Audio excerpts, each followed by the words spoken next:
Once upon a time, in the 11th century, Europe was in turmoil, with power struggles taking place everywhere. The northern Vikings were rampaging southward, clashing violently with the Saxons. A series of thrilling battles unfolded one after another.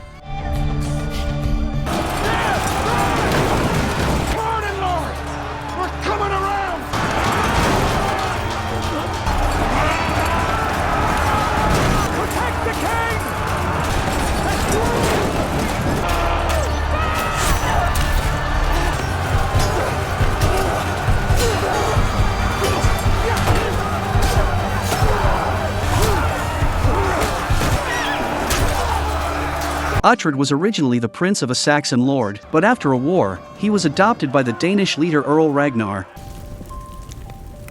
Being immersed in both Viking and Saxon cultures, he grew up to be brave and skilled in battle. Uhtred commanded a formidable army and had rescued the Saxon kingdom multiple times.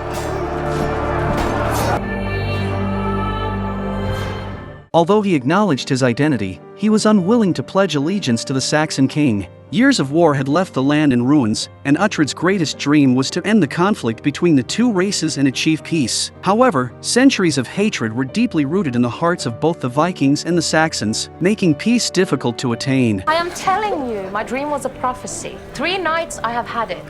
What is your dream, Ingrid? Don't get us started, Lord. Hear my words.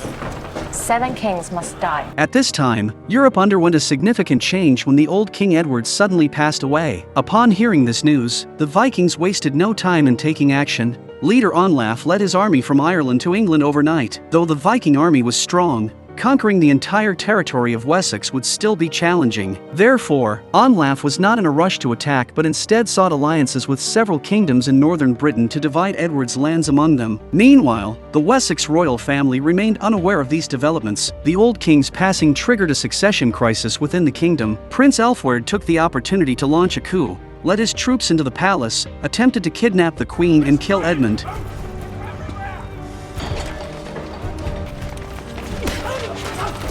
In the chaos, Egifu fled the palace with her son, seeking refuge with Uhtred in Bebbanburg.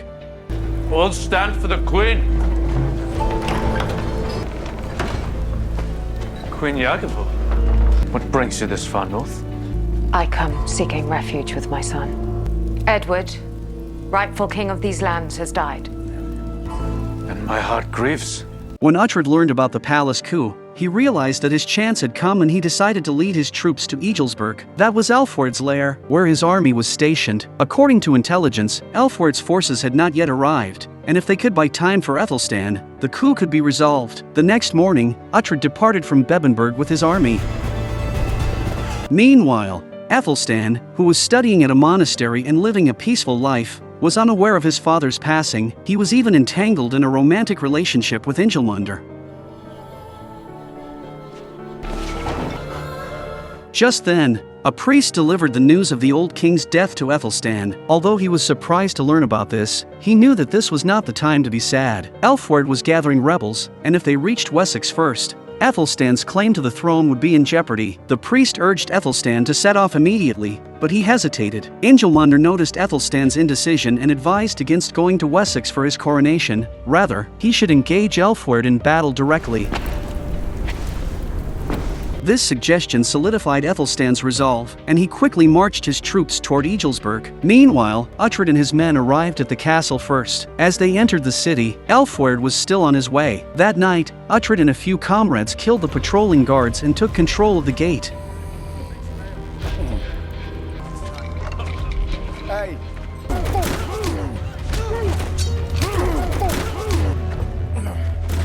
However, when Ethelstan arrived, Uhtred discovered it was a trap. It turns out that Aelfweard didn't fail to make it here, but had long ago set up an ambush outside the city, ready to sneak up on Ethelstan. However, his plan did not escape Ingelmundr's eyes, and Ethelstan eliminated the ambush halfway. Seeing Ethelstan's forces, Aelfweard felt intimidated. Though he had some support from nobles, Ethelstan was the first in line for the throne. As the two brothers faced off, Uhtred arrived just in time. Not wanting to see them fight each other, he attempted to mediate between them. Aelfweard had already retreated due to the disparity between the enemy and us, and after Uhtred's persuasion, he finally chose to surrender.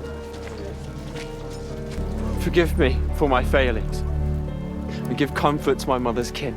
Tell them of my exile, and how we sought to honor our discarded bloodline. For Wessex! For Wessex! Lord Uhtred, open the gate.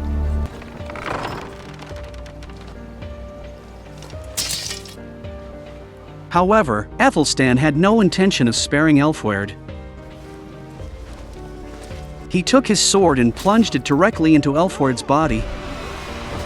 He then ordered his troops to eliminate any remaining threats in the city.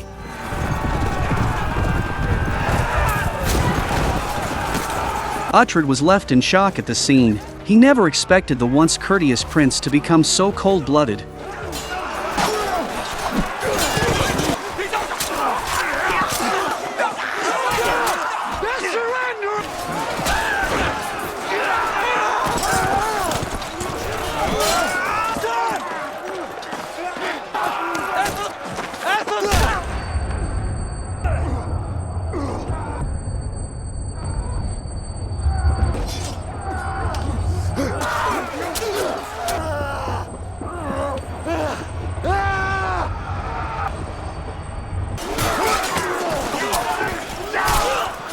Uhtred confronted Aethelstan. Aethelstan explained that he had no choice. Aelfweard had previously been involved in a conspiracy against their grandfather. Though Aelfweard had failed then, he remained a threat, and with Ingelmunder's persuasion, Aethelstan had resolved to eliminate Aelfweard. Uhtred was helpless after hearing Aethelstan's explanation. Just then, Ingelmunder urged Uhtred to swear loyalty to Aethelstan. This sudden suggestion took Uhtred by surprise. Uhtred then refused on the grounds that the other party had not yet been officially crowned. And this excuse set the stage for the subsequent story. Back in Bebbanburg, Uhtred tells Egifu about Aelfweard. Egifu was alarmed at Aethelstan's cold-bloodedness and felt it was too dangerous to return, fearing for her son's safety. Uhtred was also disgusted by Aethelstan's actions, considering him unworthy of kingship.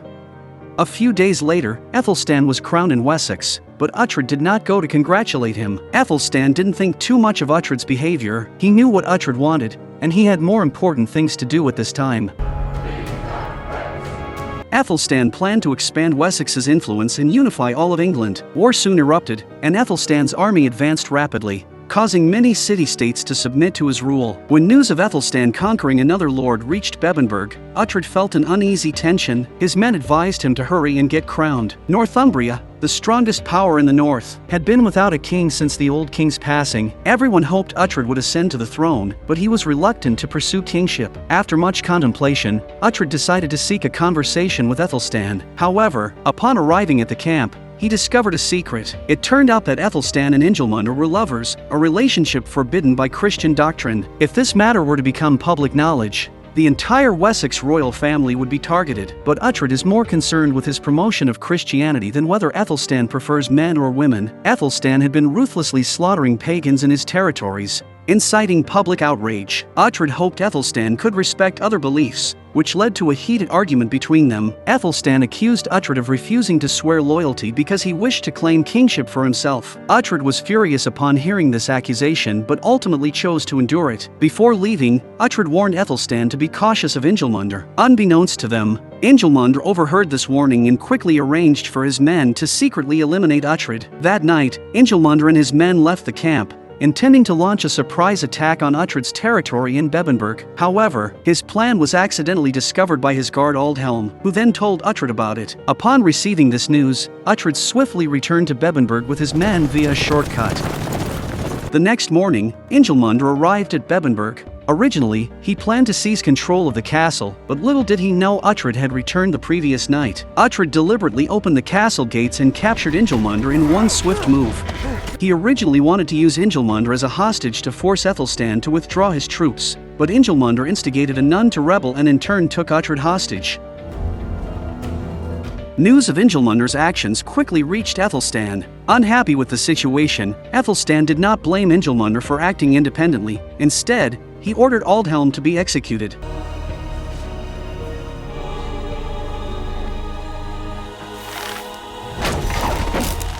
Ingelmunder then brought Uhtred before Aethelstan. Looking at Uhtred, who was like a father and a brother to him, Aethelstan felt a little bit reluctant and finally chose to exile him.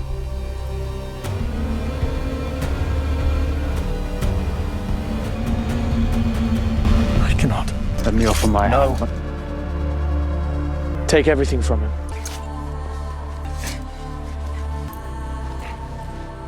I banish you from my lands to travel the earth and seas alone, on pain of murder of your son. Let none feed or clothe him, lest become my enemy. Go.